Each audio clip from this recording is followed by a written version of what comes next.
भारत नेपाल का सीमाई इलाका कन्हौली में एक बार फिर से गब्बर की दहाड़ सुनाई दी है। गब्बर की सिर्फ दहाड़ ही नहीं सुनाई दी है, बमों के धमाके से आसमान गूंजा है। एक घर को लूट लिया गया है।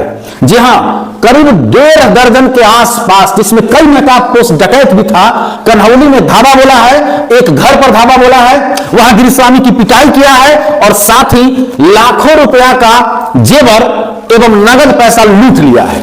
ये घटना कन्हौली का बताया जा रहा है, जहां कन्हौली बाजार पर घटना घटी है। इस घटना में सबसे पहले आपको बता दें कि कन्हौली बाजार पर आधी रात को डकैतों का धावा बम से धमाकों से थर्राया इलाका। साथ ही घर के गिरिस्वामी की पिटाई की गई है, जेवर नकदी लूटकर फरार हो गया है डकैत। 3 चौकीदारों, हालांकि इस बीच जो जानकारी आ रही है वो बेहद चौंकाने वाला है कि रात्रि को ग्रामीण तो वहां पर रुकी गए बम के धमाके से, लेकिन 3 चौकीदार दनादन उन पर बम का हमला किया गया है, जिसमें वे बाल बाल बचे हैं। हम आपको खबर विस्तार से पहले बता दें कि कन्हौली बाजार में शनिवार देर रात्रि करीब 12:30 से 1 बजे के बीच भीषण डकैती की वारदात से इलाके में सनसनी फैल गई। नकाबपोश और साधारण कपड़ों में आए करीब 2 दर्जन हथियारबंद डकैतों ने एक घर को निशाना बनाकर लाखों की संपत्ति पर हाथ साफ कर दिया। घर में घुसकर कहर बरपा दिया। डकैतों ने गिरिस्वामी रामाशंकर गुप्ता पिता स्वर्गीय राजेंद्र प्रसाद के घर पर धावा बोला। घर में ही उनका जनरल स्टोर और किराना का दुकान संचालित है। बदमाशों ने गिरिस्वामी की जमकर पिटाई की और हथियार के बल पर गोदरेज व अन्य अलमारियों की चाबी भी छीन ली। बीमार मां की दवा लाने निकले थे पुत्र, लेकिन जब लौटे तो सामने डकैत खड़ा था। घटना के समय गिरिस्वामी की पत्नी की तबीयत खराब थी। जो जानकारी आ रही है, उनका पुत्र शत्रुघ्न कुमार गुप्ता दवा लाने बाजार गए थे। जब बाइक्स लगा करके वो घर में घुसे दवा लेकर के आए, तो इसी बीच डकैतों ने हथियार के बल पर उनको रोक लिया। बदमाशों के हाथ में कट्टा था, कुल्हाड़ी था, अन्य घातक हथियार भी था। शोरगुल सुनकर के जब उसके पिता बाहर आए तो डकैतों ने उनके पिता से गोदरेज इत्यादि का चाबी छीन लिया। इसी बीच लक्ष्मण गुप्ता और शत्रुघ्न गुप्ता हल्ला करते हुए बाजार की ओर भागे कि भैया घर में डकैत है, लोगों को जगा रहे थे। शोर सुन करके भीड़ घर की तरफ बढ़ी थी, लेकिन डकैतों ने तनातोड़ कई बम हमला किया, जिसके बाद सभी भीड़ वहीं रुक गई। चौकीदार में हैं सिकंदर राय, इंदल राउत, रामचंद्र राय, इनके ऊपर दनादन बम फेंका गया है। ये लोग बाल बाल बच्चे। स्थानीय लोग बताएंगे बहुत सारी बातों को, जो हम इस वक्त रिपोर्ट दे रहे हैं, वहां से जो मिली जानकारी है सभी पक्षों से, हम उसके मुताबिक आपको दे रहे हैं। नुकसान के आसपास हम बता दें नुकसान कितना हुआ है। प्रारंभिक जानकारी के अनुसार 6 से 7 भर सोना, 50 भर चांदी सहित अन्य जेवरात, 60 से 70 हजार रुपया नगद।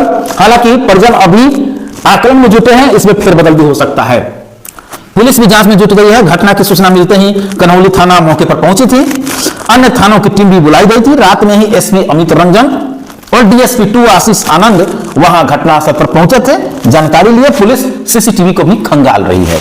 तो गब्बर की दहाड़ हुई है कन्हौली में। आपको बता दें कि 2017 में मार्च अप्रैल माह में ही इनके घर में डकैती हुई थी। 2016 में उनके बगल के एक व्यवसायी के यहां डकैती हुई थी। 2017 में इनके यहां डकैती हो चुकी है। जी चाचा जी, आपका नाम क्या हुआ? कन्हौली बाजार के निवासी हैं आप।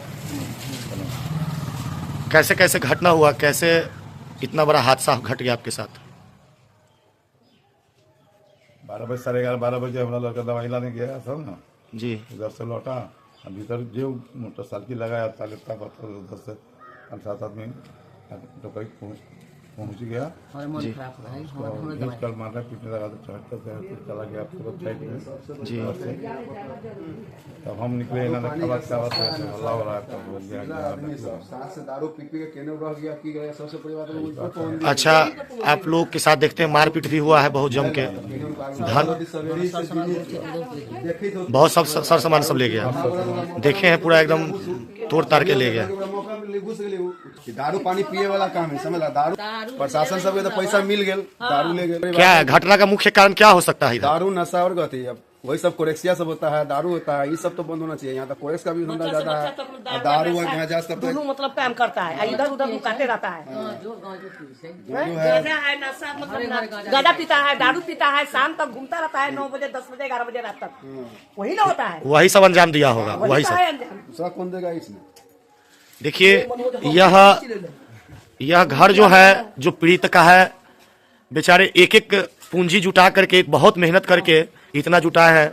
दिन भर पूरे फैमिली के लोग जो हैं मेहनत करते हैं, तब जाके कहीं 2 रुपया लोग कमा पाता है। लेकिन होता यूं है कि लोग बिना कमाए हड़प लेना चाहता है किसी की संपत्ति को। तो मैं लोगों को आगाह हूं कि अपने समाज में हो रहे जो नशा है उस पर पाबंद लगाए, हम सबों का दायित्व बनता है।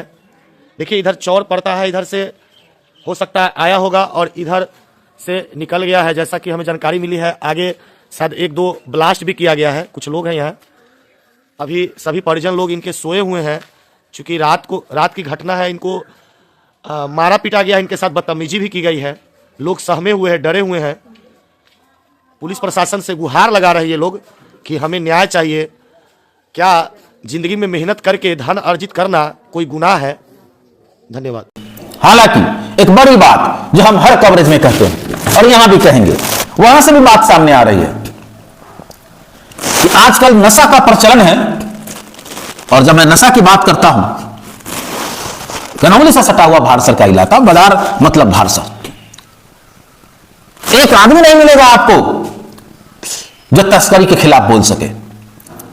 बहुत बड़ी बात है, लेकिन जुबान नहीं खोल सकते क्योंकि जुबान को फिसलना नहीं होता है, बड़ा मर्यादित रखना होता है। लेकिन मैं यह भी कहूंगा कि समाज जब कोई घटना घटती है, बहुत आसान है पुलिस और प्रशासन को कोस देना। अरे भैया जैसा आप रहोगे वैसा ही हालत रहेगा ना। आपके नजरों के सामने कड़वी सच्चाई है कि आपके नजरों के सामने नशेड़ी, और खासकर आप नेपाल का बॉर्डर क्रॉस कर जाओ इंडियन बाइक लेकर के, आप डर से थर-थर कांपोगे। आपको लगेगा मेरे साथ कुछ हो ना जाए, कहीं कोई गलती नियम कानून में हमसे छूट ना रह जाए। लेकिन मैं यहां इंडिया में नेपाली प्लेट से डरता हूं। जानते हैं क्यों? हमारे ही समाज के लोग भाई एक छोटे छोटे गली में, मैं अपने आसपास बहुत इधर इलाके में भी देखता हूं, नेपाली नंबर प्लेट का लाइन लगा रहता है। पूछ दो तो कोई कहेगा ये कुटुंब है, तो कोई फलाना। अरे भैया कितना दामाद कुटुंब फर जाता है, और जब घटना होता है तो चिल्लाते हो पुलिस ऐसा कर दिया, प्रशासन ऐसा कर दिया। समाज में अपराधियों को पनाह देना बंद करो, जात के नाम पर, धर्म के नाम पर और अपने व्यवसाय के नाम पर। क्योंकि जो नशा का जो अड्डा बनाए हो ना, हर जगह ये तुम्हारे औलाद को भी बर्बाद कर रहा है और ये अपराध का भी कारण बन रहा है। निश्चित रूप से इसे तुम स्वीकार करो या नहीं करो, लेकिन तुम्हारा मन कहता होगा ये बात बिल्कुल सही है।